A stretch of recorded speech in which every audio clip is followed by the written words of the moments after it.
Así que leemos la palabra de Dios en el nombre del Padre, del Hijo y del Espíritu Santo. Esas son las letras.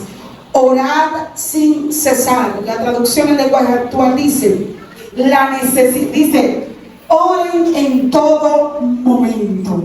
Eso dice la traducción en lenguaje actual. Oren en todo momento. Padre, gracias por tu palabra. Gracias, Señor, porque tus palabras son verdad. Damos gracias, Señor, en el nombre de Jesús de Nazaret. Amén y amén. Usted puede sentarse, José me acompaña con una melodía. Pretendemos pues en esta noche no ser tan extensa. Bendito sea el nombre del Señor.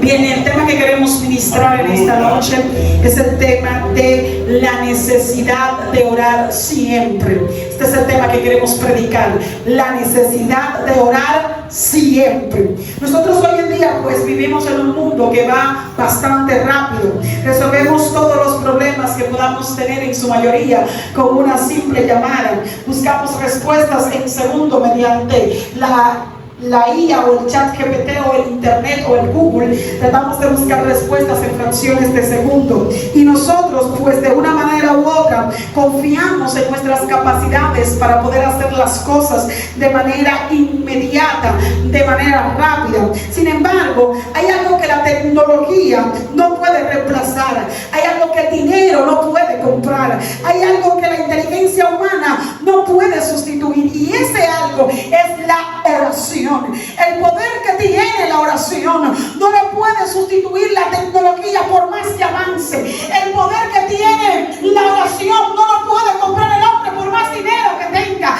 El poder que tiene la oración no puede ser sustituida por estrategias humanas, porque la oración tiene poder.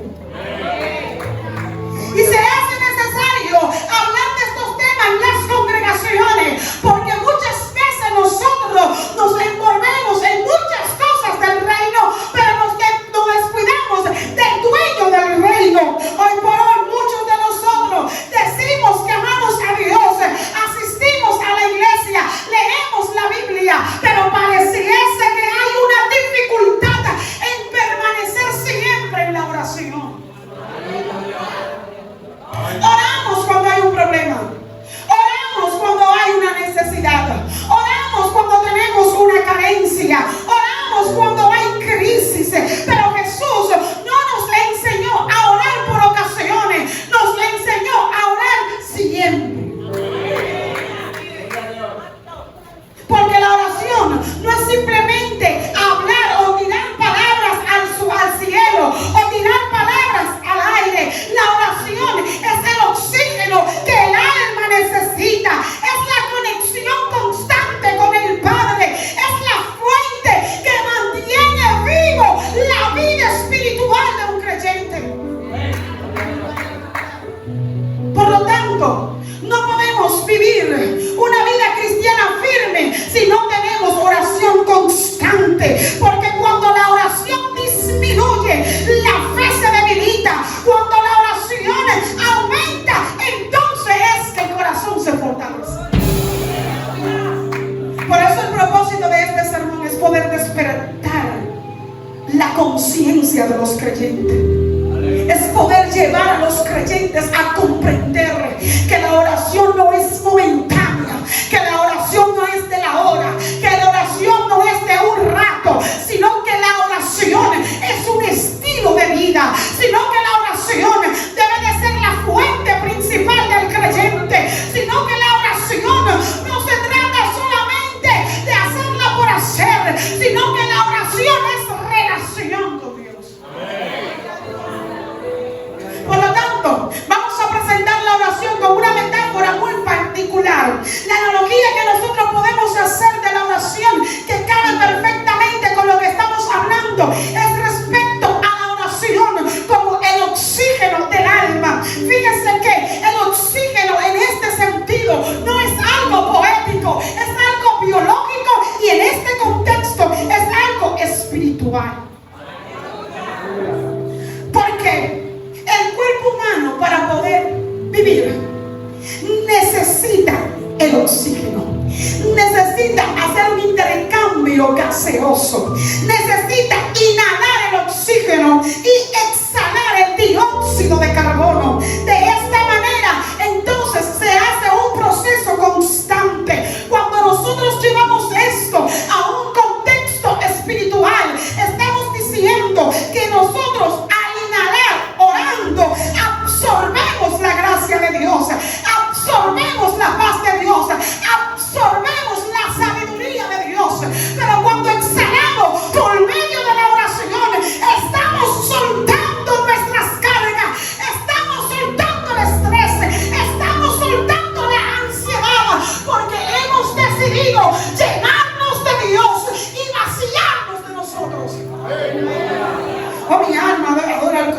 contigo. ¿Tú sabes por qué? Porque por medio de la oración es que nosotros vamos a absorber la esencia de Dios y vamos a sacar la naturaleza pecaminosa del hombre. Es que por medio de la oración es que nosotros podemos existir.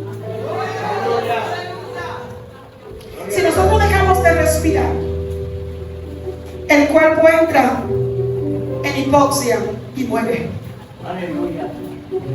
Si usted deja de respirar, su cuerpo se muere. Y yo le invito que en esta noche usted dure 15 segundos sin respirar, no, 30 segundos sin respirar. Detenga la respiración, deténgala. Y usted se va a dar cuenta que con tan solo 30 segundos su cuerpo comienza a desesperarse. Su cuerpo comienza, aleluya, a entrar en una desesperación constante, porque su cuerpo necesita el oxígeno para respirar. Pero si tú duraste 30 segundos sin respirar y te estabas muriendo, imagínate que dejes tu vida de oración. Significa que ya estás muerto. Si dejas de orar, el espíritu entra en asfixia espiritual y pierde la capacidad de sentir la presencia de Dios.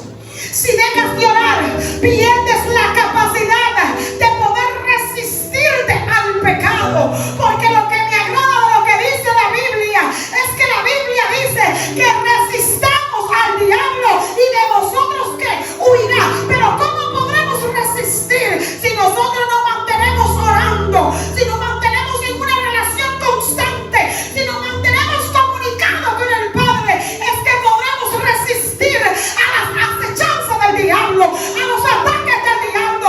Tú quieres vencer en la guerra espiritual, tienes que orar. Tú quieres resistir ante los ataques del enemigo, tienes que orar.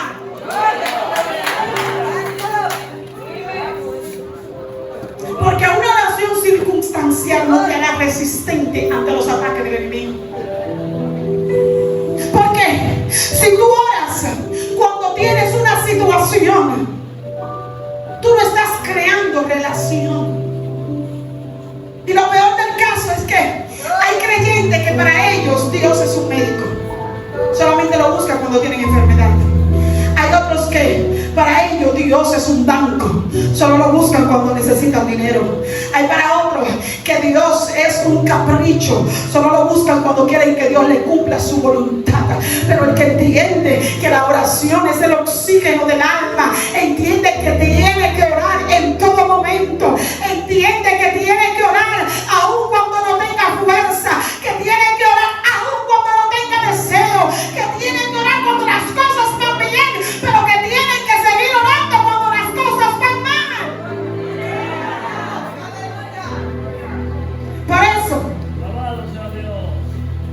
hoy nosotros nos enfrentamos a una patología espiritual, y es creer que hacer cosas para Dios reemplaza el tiempo que debemos de estar con Dios. Gloria a Dios. Cuando las agendas están muy llenas, pero el altar está vacío, el servicio a Dios se convierte en una carga y no en un fruto.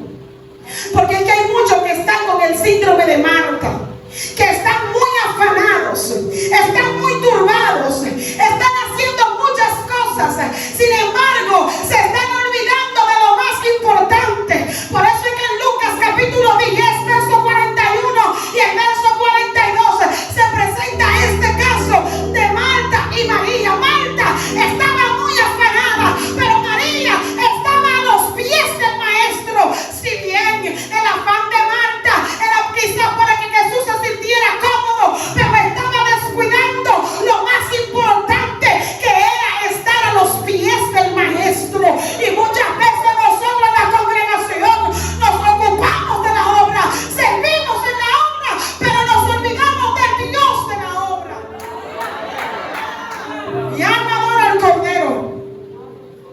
Nos ocupamos en muchas predicaciones, nos ocupamos de muchas actividades, organizamos muchos eventos, pero muchas veces el Dios al que le dedicamos el evento nos está esperando en el mismo lugar que lo dejamos, en el mismo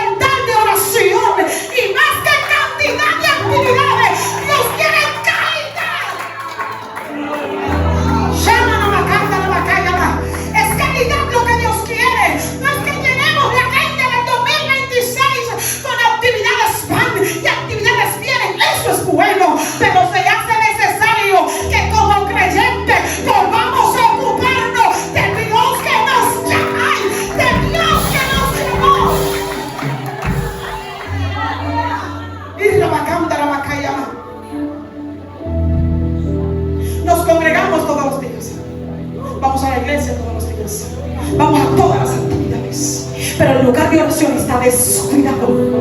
Venimos a los cultos, venimos a las actividades, hacemos la oración del sprint porque estamos deseosos de venir a cantar gozo, gozo y me voy con Él. Pero Dios te está diciendo: necesito que pases tiempo conmigo. Necesito que pases tiempo conmigo. La iglesia primitiva se ocupaba de las obras sociales, pero no descuidaba su relación con el Maestro.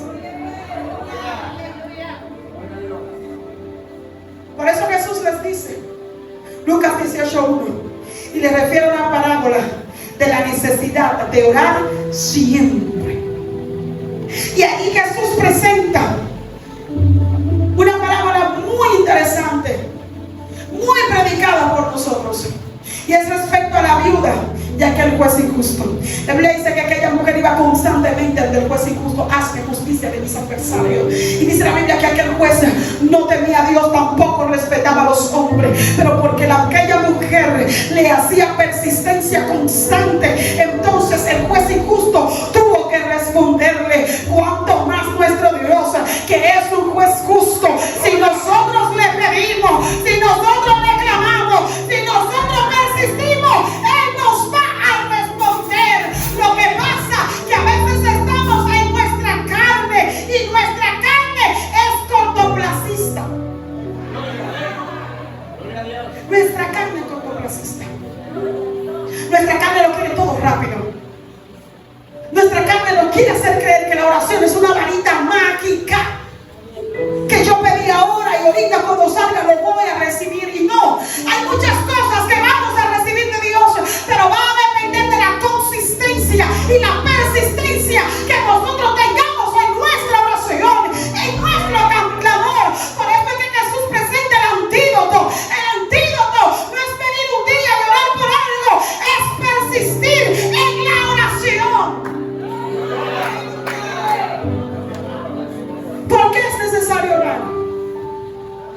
Por nuestra naturaleza dependiente. Desde una perspectiva antropológica, el ser humano es un ser, o no es un ser autónomo, sino un ser derivado. Fuimos diseñados para funcionar conectados a nuestra fuente. Por lo tanto, orar es el acto de humildad más grande que existe. Cuando nosotros oramos, cuando nos ponemos de rodillas, estamos diciendo que el único grande, que el único poderoso, que el único soberano, que el único que merece la gloria, la honra y el honor es nuestro Dios. Entendemos que nada depende de nosotros, que todo depende de Dios, que nada depende de mis fuerzas, de mis capacidades o de mis intelectos, sino que todo lo que yo pueda recibir es por medio de Él y es para Él. Cuando oramos le decimos al Señor: tú eres el creador y yo soy la criatura. Cuando oramos le decimos al Señor: tú eres el pastor y yo soy la oveja. Cuando oramos les decimos al Señor: tú eres el dueño, el Señor, y yo soy el siervo que es esclavo por amor. Cuando oramos nos hacemos dependientes de Él. Cuando oramos le entregamos la circunstancia a Dios. Cuando oramos entendemos que aún lo que podamos recibir de nuestro trabajo, de nuestra profesión, todo es por su gracia y por su plena misericordia. Por eso es que el hombre, cuando cometió aquel pecado, Génesis capítulo 3, intentó ser un hombre, ser una persona independiente. Sin embargo, cuando nosotros aprendemos a orar, entonces recorremos el camino a la dependencia. El hombre intentó ser independiente, pero fuera de Dios no pudo hacer absolutamente nada. Pero cuando nosotros oramos, estamos recorriendo el camino de la dependencia. Le estamos diciendo: tú vas delante y yo voy detrás. Mis planes no es como yo quiero, es como tú lo quieras. Por eso es que Juan capítulo 15 verso 5 dice: yo soy la vid y ustedes son los pámpanos. El que permanece en mí y yo en él, él se lleva mucho fruto. Pero me encanta la parte C del texto que dice: porque separados de mí, nada podéis hacer. Jesús no le está diciendo: sin mí harán menos, o sin mí les será difícil. Él dice: nada pueden. Y este nada se traduce en una palabra griega como algo absoluto. Por lo tanto, sin oración nuestras obras son solamente esfuerzos humanos sin un valor divino, porque fuera de Él nada podemos hacer. Denle un aplauso al Señor.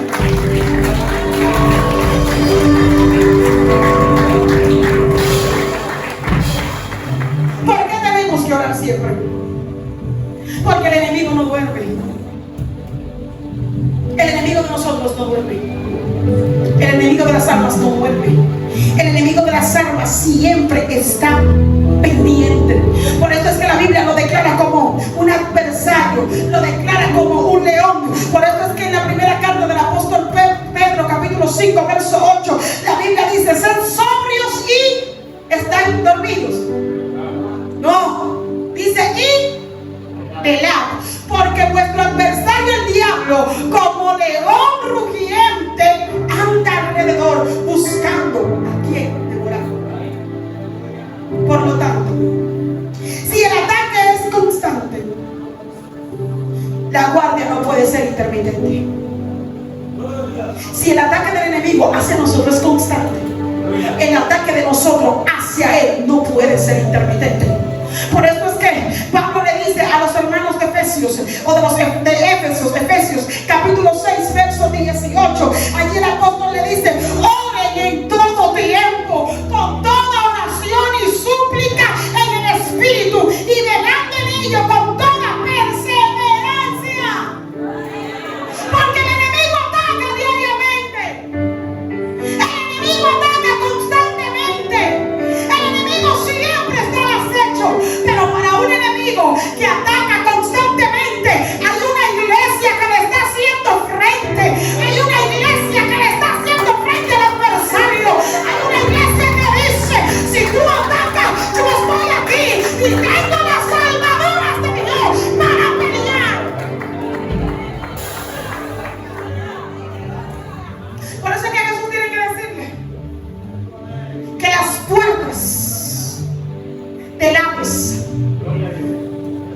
no perseverarían. Las puertas del infierno no pueden permanecer contra la iglesia de Cristo. Y siempre me ha gustado porque Jesús dice la puerta. Fíjese que la puerta, uno de los objetivos principales que tiene es entrada, pero también es salida. Lo que pareciese decir que el enemigo tiene batallones preparados en la puerta para salir a atacar a la iglesia de Cristo. Satanás tiene ejércitos completos listos para atacar a la iglesia. Pero hay una iglesia que dice: Jesús es mi roca, Él es mi amparo y fortaleza, Él es mi pronto auxilio.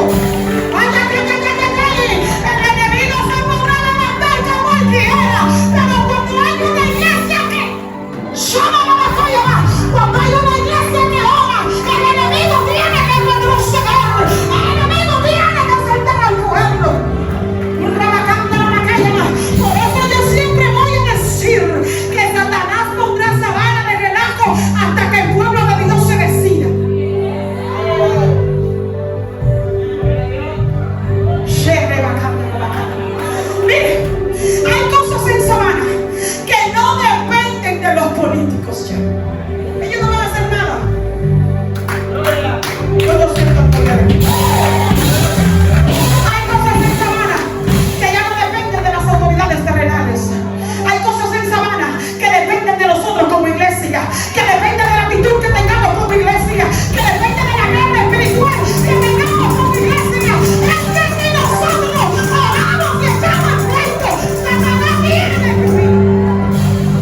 hombres y mujeres de oración. Aleluya, Dios.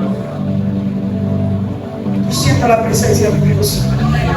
La Biblia está llena de hombres y mujeres de oración. Amén. Gloria a Dios. La Biblia dice que Enoc, Génesis capítulo 5, verso 24, caminó con Dios y Dios se lo llevó. Y Dios se lo llevó porque Enoc caminó con Dios. Enoc es el pionero de el orar siempre, porque la Biblia no dice que Enoc hizo una oración, sino que Enoc caminó con Dios. Yo me imagino a Enoc trabajando y hablando con Dios, a Enoc haciendo algo y Enoc hablando con Dios. ¿Tú sabes cuál es este modelo? El modelo que nos está enseñando Enoc es que cuando tú vas de camino a tu trabajo, tú tienes que estar orando. Cuando tú estás fregando, tú tienes que estar orando. Cuando tú estás comiendo, tú tienes que estar orando. Cuando tú estás estudiando, tú tienes que estar orando.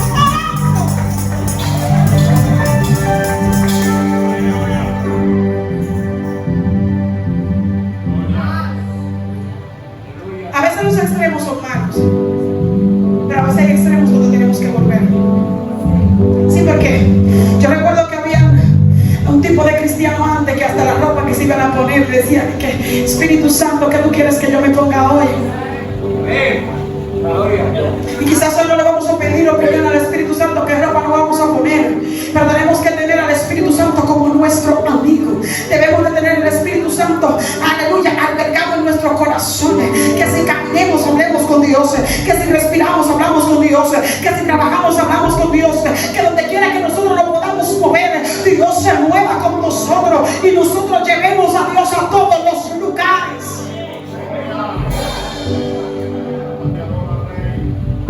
Gloria a Dios. No puedes venir a la iglesia, encontrar a Dios y irte a tu casa y dejar a Dios en la iglesia. Gloria. Gloria a Dios. Porque yo te puedo decir por experiencia propia que las mejores experiencias que tú vas a tener con el Señor no las vas a tener juntos con todo. Lo vas a tener en la intimidad, en tu cámara más secreta. Ahí es donde se experimenta la relación con Dios. Por eso es que la Biblia dice que lo que tú haces en lo secreto, eso Dios te va a recompensar. ¿Dónde? En público. Porque en el secreto se conoce el Dios que se revela en público.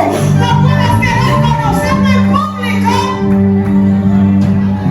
y engavetarlo en lo secreto.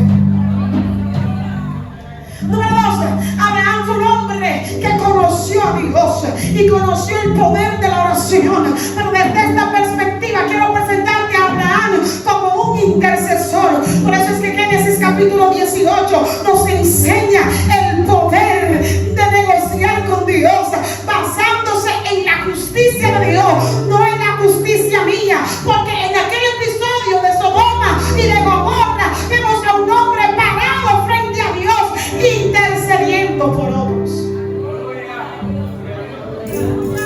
Porque cuando hacemos de la oración una relación, pedimos por nosotros, pero pedimos también por nuestros hermanos. Otro hombre de oración que la Biblia nos enseña es Jacob.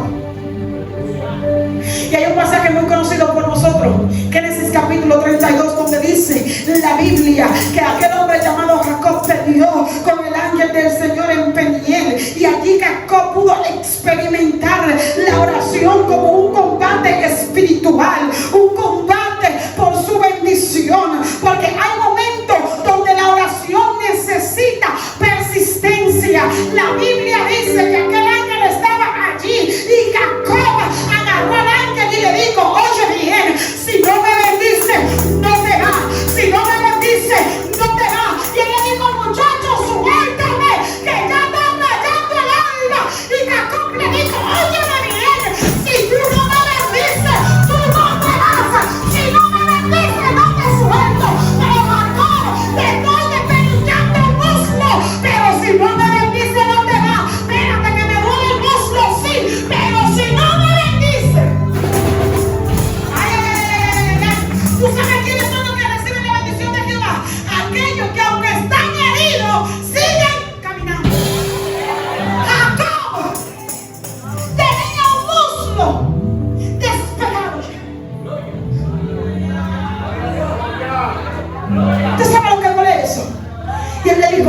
tú no me bendices, tú no te vas.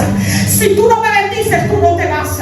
Por eso es que el ángel tiene que cambiarle el nombre a Jacob y le dice: ya tu nombre no será más Jacob, que significa engañador o aquel que suplanta. Tu nombre será Israel, porque has luchado con Dios y con los hombres y tú has. Es que la gente que Dios bendice son aquellos que echan el pleito. A la gente que Dios bendice son aquellos que se aman.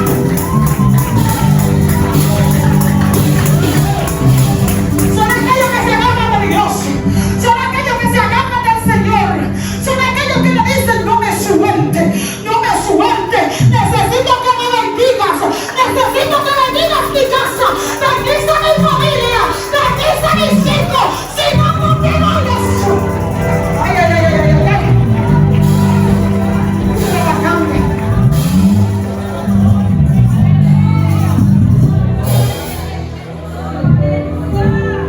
Y hay gente aquí que están echando el pleito. Que tienen a Dios agarrado. Que le han dicho al Señor: si tú no me bendices, si tú no bendices mi casa, si tú no bendices mis hijos, yo no te suelto, no te suelto. Hay gente que está echando pleitos espirituales todas las noches, diciéndole: Señor, yo no me voy a rendir. Señor, no voy a tirar la toalla. Señor, yo he decidido creerte. Y yo te voy a decir algo hoy. Bíblicamente, la Biblia me enseña que el que ora con persistencia, Dios le responde, Dios le contesta. Así que yo vine a decirte hoy, como mujer de Dios: sigue orando, sigue clamando, sigue echando el pleito. Agárrate del Señor, porque si tú clamas persistentemente, Él te va a responder. La Biblia habla de un hombre de oración llamado Moisés. Y la oración de Moisés, o la relación de Moisés, es la que más me encanta, porque era una relación de amistad. Por eso Moisés representa el nivel más alto de la intimidad. Porque la Biblia dice que Dios hablaba con Moisés cara a cara, como cuando alguien habla con su compañero. Y me agrada el pasaje de Éxodo 33:11. Porque la Biblia dice que Moisés le dice al Señor: si tu presencia no va conmigo, no nos saque. Y lo que me encanta de esta historia es que Moisés le dice esto al Señor, no cuando el Señor está ausente, no cuando el Señor no le está hablando. Ojo aquí. Jehová está hablando con Moisés. Moisés está hablando con Jehová. Pero para Moisés esto no era suficiente. Por eso Moisés le tiene que decir: óyeme bien, es tu presencia que yo quiero que vaya conmigo. No son ángeles. Yo quiero que tú vayas conmigo. Porque si tu presencia no va conmigo, no me saques. Por eso hay gente que le dice al Señor: predicaré mientras tu presencia esté conmigo. Profetizaré mientras tu presencia esté conmigo. Alabaré mientras tu presencia esté conmigo. El día que la presencia de Dios se vaya, hasta ahí llega mi ministerio.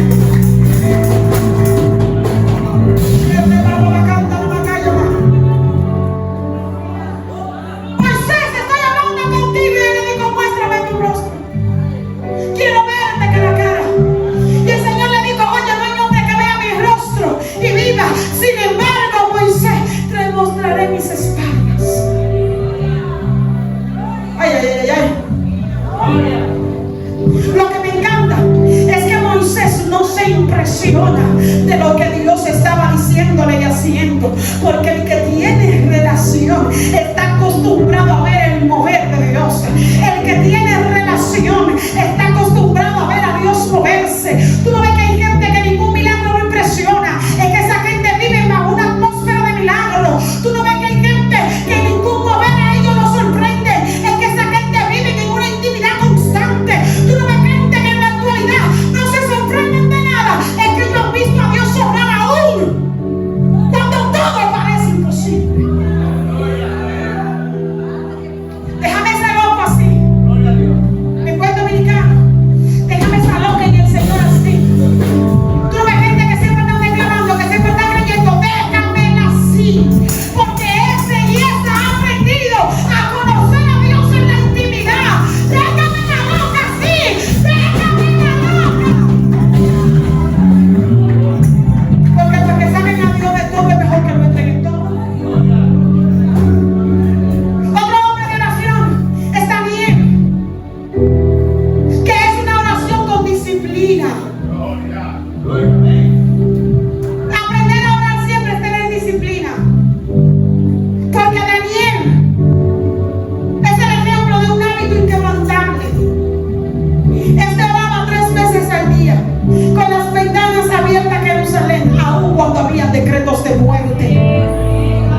sino que crean el tiempo para pasar tiempo con Dios.